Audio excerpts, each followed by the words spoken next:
Today we're going to take a closer look at one of the parent functions, the absolute value function, and we're also going to practice with our transformation rules. So our vocabulary word is the absolute value function. The definition is, first of all, the parent function y equals absolute value of x. And the definition of absolute value is the distance a number is from 0 on the number line. So if you are the number 7, you are 7 units away from 0. If you are -7, you are also 7 units away from 0. So the characteristics is that the distance will always be a positive value. And I want to talk about the domain and range of the function in a minute after we graph the parent graph. And it has a vertex at 0, 0. So that's important. So let's create a table of values so that we can graph the parent function. So we're going to put x and y, and we're going to graph 3, 2, 1, 0. All right, so -3, -2, -1, 0, 1, 2, and 3. Those are going to be my x values. If I take the absolute value of -3, I get 3 as my output. Same thing, -2 is 2 units away from 0, -1 is 1, 0 is 0 units away from 0, 1 is 1 unit, 2, and 3. And so the parent function, if I graph those points, goes away from the origin in a V-shaped graph, and it ends up with a slope of +1 in this direction and -1 in this direction. And so my domain is all real numbers. I'm going forever wider and wider and wider, but my range is that y has to start at 0 and it will always go up. It'll always be positive unless I transform the function itself. So now let's use that absolute value function to practice some of our transformation rules. So this says, write an equation for each graph below, list the transformations to assist you, and we're going to list our domain, range, and intercepts. So I've got my graph. It has been shifted 1, 2, 3 units to the right. It still has a slope of 1. So 3 units to the right. So thinking of your transformation rules, a transformation to the right is actually x minus 3 inside the function.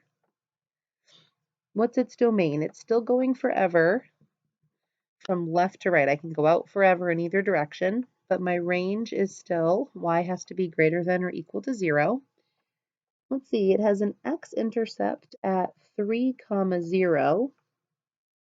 It also has a y-intercept at 0, 3, and it's been transformed right 3 units.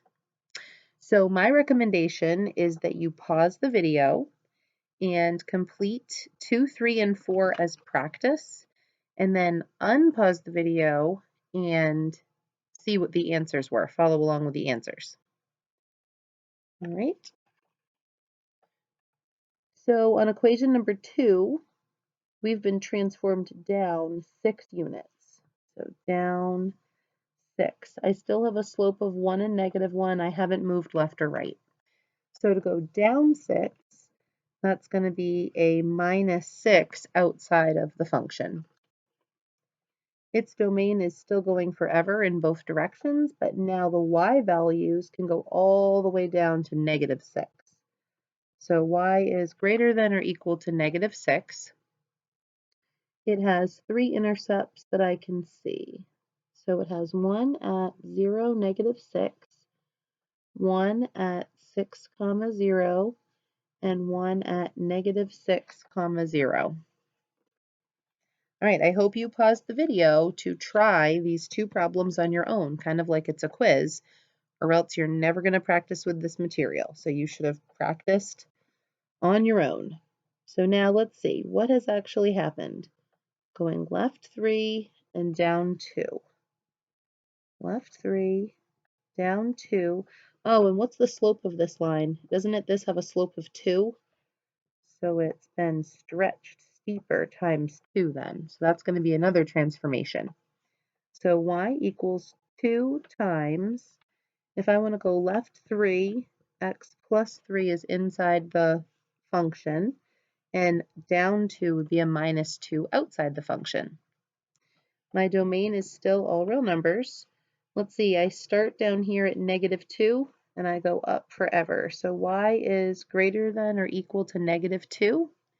And what intercepts do I see? Right here and here. My x-intercept is at -4, 0, -2, 0, and 0, 4. All right, the last one here. I've gone right 2. I've gone up 4.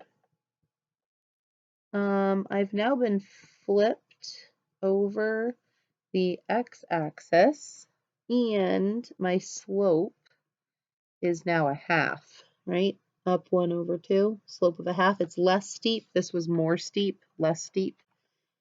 So let's put that all together in an equation. A slope of a half flipped over the x-axis will be -1/2 out in front.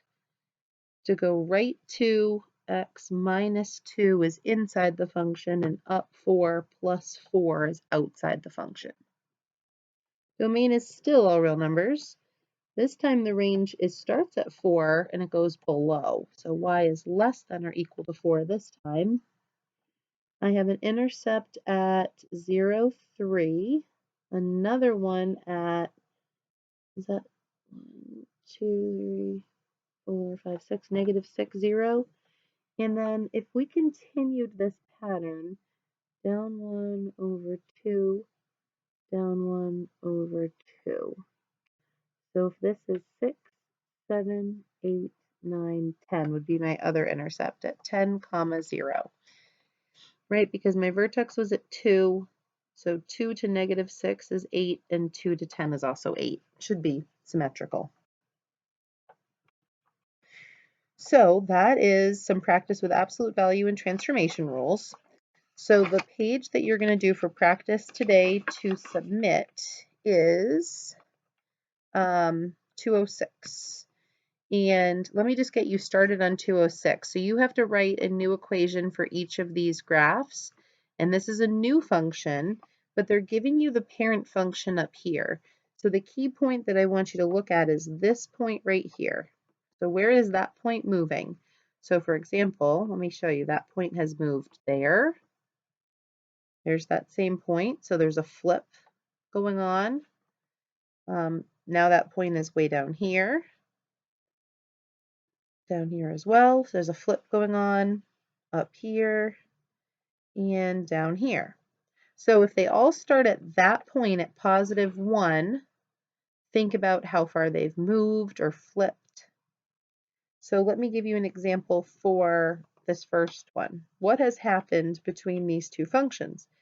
It's just moved right by 2 units, right? I was starting here, now I'm 2 to the right. So here's how the normal function looks. To move to the right, you would do with the x a -2. So exponential functions, the transformation is up here for left or right. It's going to be over here, like +5 or -8 for up or down. Or you could flip it over the x-axis. You could flip it over the y-axis. None of these involve a stretch. So you're just going to use 2 as your base in every single equation. And 206 is the page that you need to submit today on Google Classroom. Thank you.